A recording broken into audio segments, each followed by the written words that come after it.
Motherhood ऐसी journey है कि हर एक पड़ाव पे लगता है कि बस अब कुछ मुझसे हो नहीं पाएगा और सब कुछ बड़ा मुश्किल सा लगने लगता है। तो चाहे आप जब नई नई माँ बनी हो तो लगता है कि क्या मैं वाकई इस चीज़ के कैपेबल हूँ, मैं कर पाऊँगी, इस जिम्मेदारी को ठीक से मैं निभा पाऊँगी, अपने बच्चे की परवरिश अच्छे से कर पाऊँगी या नहीं।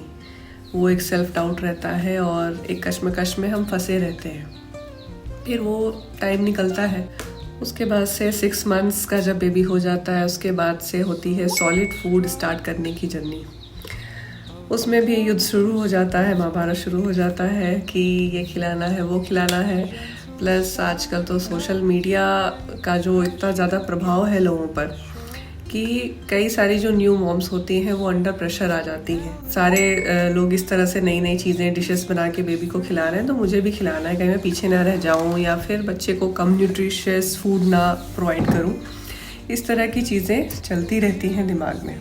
तो हम उस दौड़ में फिर शामिल हो जाते हैं कि रोज़ नए उसके लिए नई नई डिशेस ट्राई करना, ऑनलाइन चीज़ों को सीख करके इंस्टा से या यूट्यूब से नई नई डिश देखना कि बाकी जो माएँ हैं वो क्या बना रही हैं, हम भी उस तरह से कुछ ट्राई करते हैं, बनाते हैं। और जब बच्चे का रिजेक्शन मिलता है बच्चा तो भाई बच्चा ही है, जब बच्चा खाने को रिजेक्ट करना शुरू करता है तो माँ अलग टेंशन में कि उसको पोषक तत्व जो मिलने चाहिए वो मिल पा रहे हैं कि नहीं मिल पा रहे हैं। चलो उसको यही खिला देती हूँ, दूध ही पिला दे देती हूँ या कोई भी चीज़ है एटलीस्ट उसका पेट भरे। और कई बार हम गलती कर बैठते हैं फोर्स फीडिंग करने की, जो कि नहीं करना चाहिए। मैंने जब चीज़ों को खुद एक्सपीरियंस किया तो समझ में आया मुझे। तो आप ये गलती कभी भी ना करें कि जब सॉलिड फूड जर्नी स्टार्ट हो रही है बेबी की तो कभी भी हमें फोर्स फीडिंग नहीं करना है। आप खुद सोच करके देखो, उस बच्चे की जगह आप खुद को रख के देखो। अगर आपके साथ कोई जोर जबरदस्ती करे और आपको ज़बरदस्ती खाना खिलाया जाए, आप मना करो, तो आपको कैसा लगेगा? हमारा तो उस चीज़ से फिर मन ही भाग जाएगा, हम इरिटेट हो जाएंगे। तो बच्चा भी हमसे अलग नहीं है, वो भी इंसान ही है, बस हमारा वो छोटा रूप है। उसकी भी फीलिंग्स हैं, उसको बोल करके आपको बता नहीं पा रहा है, जता नहीं पा रहा है। वो रो करके, हाथ पाँव मार करके अपने इमोशंस को आपके सामने एक्सप्रेस करने की कोशिश करता है। तो प्लीज़ उस चीज़ को समझें। अगर हम बच्चे के साथ जोर जबरदस्ती करेंगे, उसको ज़बरदस्ती खिलाएंगे तो वो खाना देखते ही भागेगा कि लो मम्मा आ गई कटोरी चम्मच लेकर के, अब ये फिर मेरे साथ टॉर्चर शुरू करेगी।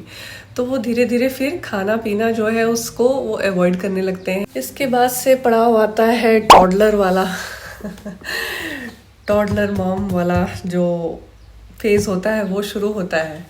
बच्चों के टेंट्रम्स स्टार्ट होते हैं, ये चाहिए वो चाहिए, या फिर बच्चा हर चीज़ खुद से करना चाहता है, वो चीज़ों को छूता है, एक्सप्लोर करना चाहता है कि अच्छा दुनिया में क्या क्या चीज़ें हैं। वो दौड़ना चलना, इधर उधर चीज़ों को छूना शुरू करता है। और हम सेफ्टी के लिए काफ़ी कंसर्न हो जाते हैं बच्चों के और बार बार उनको टोकना शुरू कर देते हैं कि अरे डोंट टच दिस, ये ना करो, वो ना करो, गिर जाओगे, चोट लग जाएगा, ऐसा हो जाएगा, वैसा हो जाएगा। तो बच्चा जो है उसके वो एकदम निडर है, उसके अंदर कोई डर नहीं है। तो उसके अंदर कोई भय नाम की चीज़ नहीं है, वो डर नाम की चीज़ को जानता ही नहीं है। वो आता कहाँ से है? वो हमारे एक्सप्रेशन को नोट करता है, हमारी जो भाव है या फिर जिस तरीके से हम रिएक्ट कर रहे हैं चीज़ को देख के, अरे मत करो, ये मत छुओ, वो मत छुओ, बार बार। तो एक टेंशन का जो माहौल उसके सामने क्रिएट होता है, उससे धीरे धीरे बच्चे के अंदर डर पैदा होने लगता है। तो मैं आपसे यही कहना चाहूँगी कि हाँ, कि हम बच्चे की सेफ्टी के लिए जो चीज़ें कर सकते हैं आप करें। इक्विपमेंट्स आते हैं जिससे आप स्विच बोर्ड वगैरह को लॉक कर सकते हो, कबर्ड के डोर्स वगैरह को आप लॉक कर सकते हैं, कई सारी चीज़ें हैं वो अपने तरीके से करिए। बट हर चीज़ के लिए बच्चे को टोका टाकी ना करें, उससे जो बच्चे का कॉन्फिडेंस लेवल है वो भी डाउन होता है।